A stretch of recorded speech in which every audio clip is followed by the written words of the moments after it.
نحمده ونصلي ونسلم على رسوله الكريم اما بعد فاعوذ بالله من الشيطان الرجيم بسم الله الرحمن الرحيم يا ايها الذين امنوا كتب عليكم الصيام كما كتب على الذين من قبلكم لعلكم تتقون صدق الله العظيم وصدق رسوله النبي الكريم الامين صدق الله العظيم۔ ناظرین کرام، آج رمضان شریف کی 2 تاریخ اور میں آپ سے مخاطب ہوں بیت جہانیہ خانقاہ بغدادیہ کے پیش سے کہ ہم رمضان کیسے گزاریں۔ خالق کائنات مالک لم یزل نے ارشاد فرمایا کہ اے ایمان والو، تم پر روزے فرض کیے گئے ہیں جیسے تم سے پچھلوں پر روزے فرض کیے گئے تھے، لعلکم تتقون، تاکہ تم متقی اور پرہیزگار ہو جاؤ۔ یہ خطاب مجھ سے ہے، یہ خطاب آپ سے ہے۔ رب ذوالجلال نے ایمان والوں کو مخاطب کیا کہ یا ایھا الذین آمنو، اے ایمان والو، روزے تم پر فرض کیے گئے جیسے کہ پچھلے لوگوں پر، امتوں پہ روزے فرض تھے،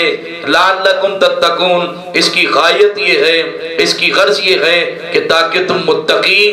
اور پرہیزگار ہو جاؤ۔ حضور سید عالم جان کائنات مصطفیٰ جان رحمت صلی اللہ علیہ وسلم فرماتے ہیں من صام رمضان ایمانا و احتسابا غفر له ما تقدم من ذنبہ، جس نے رمضان کے روزے رکھے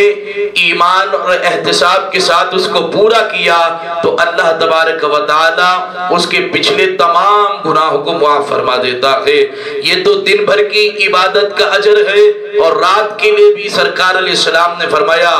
من قام رمضان ایمانا و احتسابا غفر له ما تقدم من ذنبہ، کہ جس نے رمضان کی راتوں میں قیام کیا یعنی کہ تراویح پڑھی تو اللہ کریم اس کے بھی پچھلے گناہوں کو معاف فرما دیتا ہے۔ عزیزان من، حضور سید عالم جان کائنات مصطفیٰ جان رحمت ارشاد فرماتے ہیں لو یعلم العباد ما فی رمضان، اگر میرے بندے جان لیں کہ رمضان کیا ہے، لا تمنت امتی، تو میری امت تمنا کرتی ان سنت کلھا رمضان، کہ پورا سال ہی رمضان ہوتے۔ حضور فرماتے ہیں اذا دخل رمضان فتحت ابواب الجنہ، کہ جب رمضان داخل ہوتا ہے تو جنت کے دروازے کھول دیے جاتے ہیں، وغلقت ابواب جہنم، اور جہنم کے دروازے بند کر دیے جاتے ہیں۔ رمضان سراپا رحمت ہے، رمضان سراپا مغفرت ہے، اور رمضان سراپا جہنم سے آزادی ہے۔ حضور نے فرمایا کہ اس کا ابتدا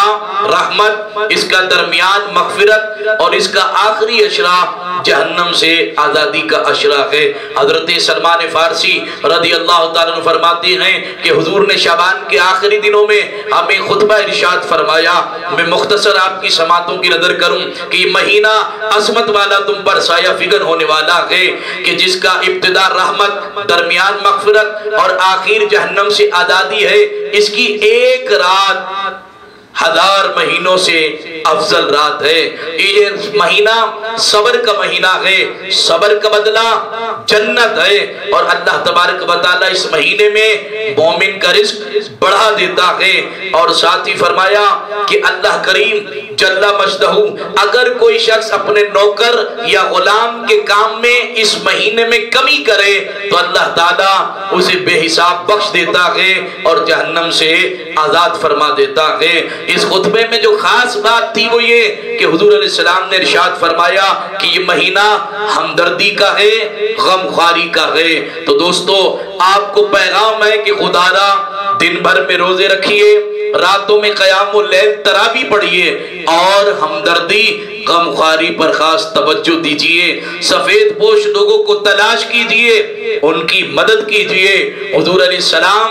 رمضان المبارک کے مہینے میں تیز ہوا سے زیادہ سخی ہو جاتے، سخاوت اور فیاضی فرماتے، لوگوں کو عطا فرماتے۔ میرا اور آپ کا کام بھی ہے جب اس مہینے میں مالک رزق بڑھا خدا دیتا ہے تو ہم ان کو تلاش کریں، جن کے پاس نہیں ہے ان میں تقسیم کریں، ان کو دیں تاکہ وہ مسلمان بھی ہمارے ساتھ کندھا ملائیں۔ آخری بات یہ بھی سنیے، وہ لوگ جنہیں روڈوں پر اسٹال لگا کر افطاری تقسیم کرنے کا شوق تو ہے، جو لوگ دکانیں سجا کر تو بیٹھ جاتے ہیں، لیکن اس آدمی پر بھی تو نظر رکھیے جو دن بھر رنگ کا خالی ڈبہ اور برش لے کر روڈ پر بیٹھا رہے، گیتی بیلچا پھاوڑا لے کر روڈ پر بیٹھا رہے، اور دن بھر میں یہ سوچے کہ کچھ کما کر گھر لے جاؤں تاکہ بچے افطاری کریں، لیکن آپ ان سے کام یوں نہیں کراتے کہ یہ روزے کی حالت میں تھکا ماندہ کام کم کرے گا، اجرت پوری لے جائے گا۔ آپ نے کام نہیں کرایا کہ عید کے بعد کرائیں گے، اس کی روزی کا سامان نہیں ہوا، اور پھر ظلم یہ کیا کہ افطار کا اسٹال لگا کر وہ لوگ جو بسیں رکے اسٹاپ پر آ کر، جن کے گھر میں دسترخوان انتظار کریں، ان کو تو آپ کھلا دیں۔ غریب آپ سے تھیلی لے کر کھڑا ہو کہ جناب اس میں ڈال دیں تاکہ میں بچوں کے لیے لے جاؤں، آپ ان کو دینا گوارا نہیں کرتے، دھتکار دیتے ہیں۔ یہ کیسی ہمدردی، کیسی غمخواری! جو جن کے گھر پر دسترخوان سجے ہیں، انتظار میں ہیں، ان کو تو آپ روڈ پر بس میں اتار کر کھلا دیں، اور جو سارا دن رنگ کا ڈبہ برش لے کر اپنی روزی ڈھونڈتا رہا کہ بچوں کے لیے افطاری کا کچھ سامان لے جاؤں، آپ نے انہیں دھتکار دیا، فراموش کر دیا۔ خدا را توجہ کیجئے، غربا مساکین کی مدد کیجئے، سفید پوش لوگوں کو تلاش کیجئے، اپنے رمضان ایسے گزاریں کہ عبادت بھی ہو، حقوق العباد بھی ہو۔ اللہ کریم جل مجدہ سے دعا ہے کہ وہ رب ذوالجلال ہمیں فراوانی کے ساتھ اس ماہ مبارکہ میں رزق دے، عبادت کا ذوق دے، اور دیے ہوئے رزق میں سے اپنی ہی مخلوق پر خرچ کرنے کا جذبہ بھی دے۔ آقا علیہ السلام فرماتے ہیں کہ اللہ کو پسند وہی ہے جو لوگوں کو نفع پہنچائے،